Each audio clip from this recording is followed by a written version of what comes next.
Hi, I'm Josh, and welcome to another Vreme za Prikazni from Koreni. Our book today is You Are Special by Max Lucado, illustrated by Sergio Martinez. The Wemmicks were small wooden people. All of the wooden people were carved by a woodcarver named Eli. His workshop sat on a hill overlooking their village. Each Wemmick was different. Some had big noses, others had large eyes. Some were tall, others were short. Some wore hats, others wore coats. But all were made by the same carver and lived in the village. And all day, every day, the Wemmicks did the same thing. They gave each other stickers. Each Wemmick had a box of golden star stickers and a box of gray dot stickers. Up and down the streets, all over the city, people spent their days sticking stars or dots on another. The pretty ones, those with smooth wood and fine paint, always got stars. But if the wood was rough or the paint was chipped, the Wemmicks gave dots. That doesn't sound very fair, does it? Talented ones got stars too. Some could lift big sticks high above their heads or jump over tall boxes. Still others knew big words or could sing pretty songs. Everyone gave them stars. Some Wemmicks had stars all over them. Every time they got a star, it made them feel so good. It made them want to do something else to get another star. Others, though, could do little. They got dots. How do you think the people felt who got dots? How do you think the people felt who got stars? Punchinello was one of these. He tried to jump high like the others, but he always fell. And when he fell, the others would gather around and give him dots. Sometimes when he fell, his wood got scratched, so the people would give him more dots.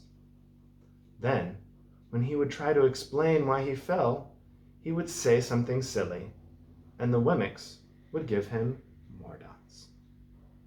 After a while, he had so many dots that he didn't want to go outside. He was afraid he would do something dumb, such as forget his hat or step in the water. And then the people would give him another dot. In fact, he had so many gray dots that some people would come up and give him one for no reason at all. He deserves lots of dots, the wooden people would agree with one another. He's not a good wooden person. After a while, Punchinello believed them. "I'm not a good Wemmick," he would say. The few times he went outside, he hung around with other Wemmicks who had lots of dots.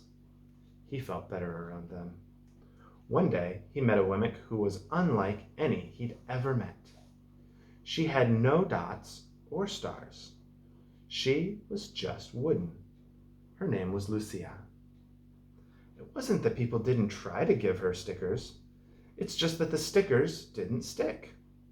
Some of the Wemmicks admired Lucia for having no dots, so they would run up and give her a star.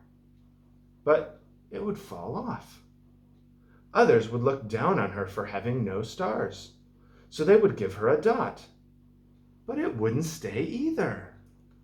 "That's the way I want to be," thought Punchinello.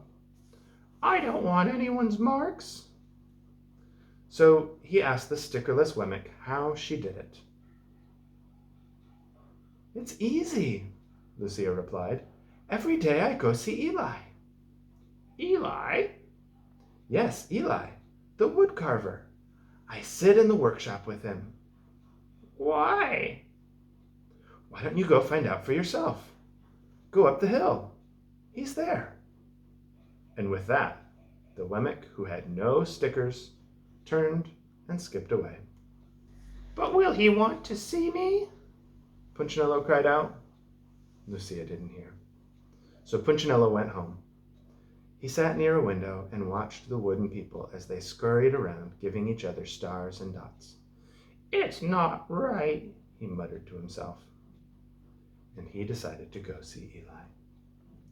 He walked up the narrow path to the top of the hill and stepped into the big shop. His wooden eyes widened at the size of everything.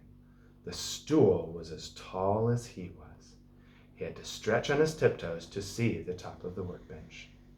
A hammer was as long as his arm. Punchinello swallowed hard. "I'm not staying here," and he turned to leave. Then he heard his name. "Punchinello?" The voice was deep and strong. Punchinello stopped. "Punchinello, how good to see you! Come and let me have a look at you." Punchinello turned slowly and looked at the large bearded craftsman. "You know my name?" the little Wemmick asked. "Of course I do. I made you." Eli stooped down and picked him up and set him on the bench. The maker spoke thoughtfully as he looked at the gray dots. "Looks like you've been given some bad marks." "I didn't mean to, Eli. Really, I tried hard." "Oh, you don't have to defend yourself to me, child. I don't care what the other Wemmicks think." "You don't?" "No, and you shouldn't either. Who are they to give you stars or dots? They're Wemmicks, just like you. What they think doesn't matter, Punchinello. All that matters is what I think, and I think you're pretty special." Punchinello laughed. "Me? Special? Why?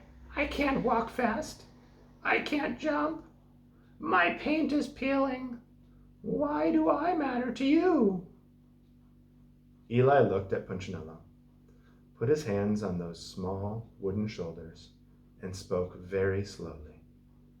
"Because you're mine. That's why you matter to me."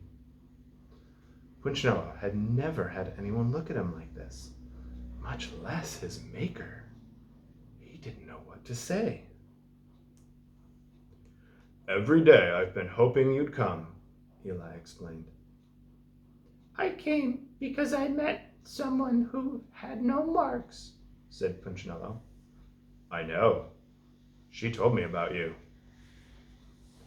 "Why don't the stickers stay on her?" The maker spoke softly.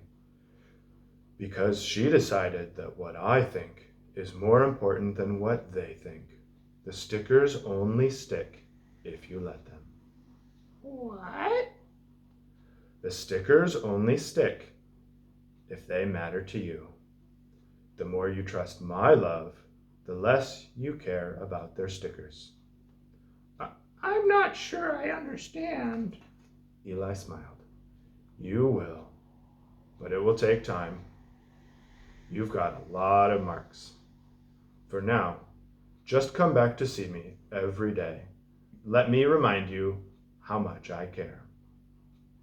Eli lifted Punchinello off the bench and set him on the ground. "Remember," Eli said as the Wemmick walked out the front door, "you are special because I made you, and I don't make mistakes." Punchinello didn't stop, but in his heart he thought, "I really think he means it." And when he did, a dot fell to the ground. The end. Did you like that story? Did it end the way you thought it would? Have you ever felt like Punchinello did in this story? What was your favorite part of the story? Well, thanks for reading with us and for watching Vreme za prikazni with Koreni. See you next time!